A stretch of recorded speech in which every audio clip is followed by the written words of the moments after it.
किसी भी राष्ट्र के लिए वो दिन बहुत ऐतिहासिक होता है जिस दिन उसके राष्ट्र का संविधान बना। अगर बात भारत की जाए तो भारत के लिए 26 जनवरी का दिन ऐतिहासिक के साथ साथ उस आजादी को भी याद दिलाता है जिसके लिए ना जाने हमें कितना कुछ सहना पड़ा। भारत के लिए ये दिन और भी खास हो जाता है क्योंकि 1930 में इसी ही दिन भारतीय राष्ट्रीय कांग्रेस ने भारत को पूर्ण स्वराज घोषित किया था, मगर इसके 16 साल बाद 9 दिसंबर को एक बार फिर इस बात को लेकर के जंग छिड़ी क्योंकि हमारा देश पूर्ण रूप से स्वराज घोषित नहीं हुआ था। 1946 को भारतीय संविधान लिखने की शुरुआत हुई। इसके सभापति सच्चिदानंद सिन्हा थे, लेकिन बाद में संविधान सभा के सभापति डॉक्टर राजेंद्र प्रसाद चुने गए थे। संविधान निर्माण में 2 वर्ष 11 महीने 18 दिन लग गए थे, मगर आधिकारिक तौर पर संविधान 26 जनवरी सन 1950 को लागू हुआ था। इसी वजह से भारत के लिए ये दिन बेहद अहम होता है क्योंकि भारत की यह जीत, ये दिन दुनिया में सबसे बड़ी जीत थी। इसी मौके पर देश की राजधानी दिल्ली स्थित इंडिया गेट पर परेड आयोजित की जाती है और 21 तोपों की सलामी दी जाती है। बीते वर्ष हमने राष्ट्रीय पर्व को बहुत धूमधाम से मनाया था, मगर उसके बाद पूरे देश को कोरोना वैश्विक महामारी की चपेट से गुजरना पड़ा, जिसके चलते इस बार हम गणतंत्र दिवस तो मना रहे हैं, उतनी खुशी के साथ, उतने हर्ष उल्लास के साथ भी मना रहे हैं, मगर कोरोना प्रोटोकॉल का पालन करते हुए।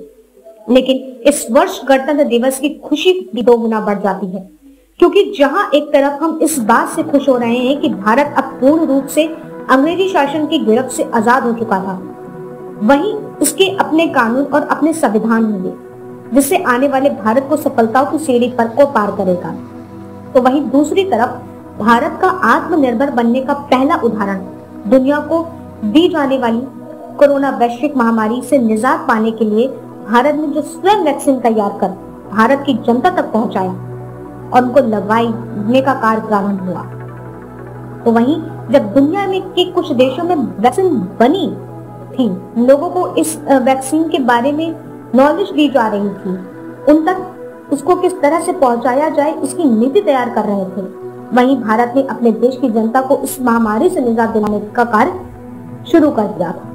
वहीं दुनिया के 6 देशों को वैक्सीन भी पहुंचाई। वाकई ये राष्ट्र के लिए गर्व करने की बात है। जहां हम 72वें गणतंत्र दिवस मना रहे हैं, तो वहीं दूसरी तरफ आत्मनिर्भर बनने के लिए की पहली पहल की खुशी को भी बांट रहे हैं। 72वां गणतंत्र दिवस के अवसर पर इस साल महामारी के चलते इसमें काफी बदलाव देखने को मिलेंगे, जिसमें इस साल कोई चीफ गेस्ट नहीं होगा। ऐसा 50 सालों में पहली बार हो रहा है जब कोई चीफ गेस्ट नहीं होगा। बता दें, शुरू में ब्रिटिश पीएम और बोरिस जॉनसन को भारत आने के लिए आमंत्रित किया गया था, लेकिन ब्रिटेन में एक नए कोविड-19 स्ट्रेन के बढ़ते प्रकोप के चलते उन्हें अपनी यात्रा रद्द करने के लिए मजबूर होना पड़ा। पहली बार 26 जनवरी की परेड में लद्दाख की झांकी निकली, तो वहीं पहली बार परेड में भाग लेंगे। परेड में भारत की पहली महिला फाइटर पायलट भावना कंठ भी होंगे शामिल। ये देश के लिए, ये भारत के लिए एक गर्व करने वाली बात है कि इस बार पहली महिला फाइटर भावना कंठ इस परेड में शामिल हो।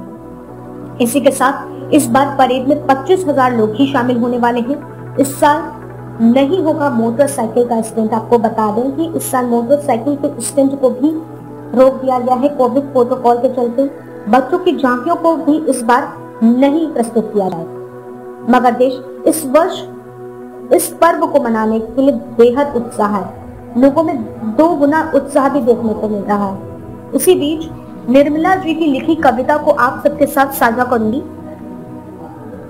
आज नई सज-धज से गणतंत्र दिवस फिर आया है, नव परिधान बस्ती रंग का माता ने पहनाया है।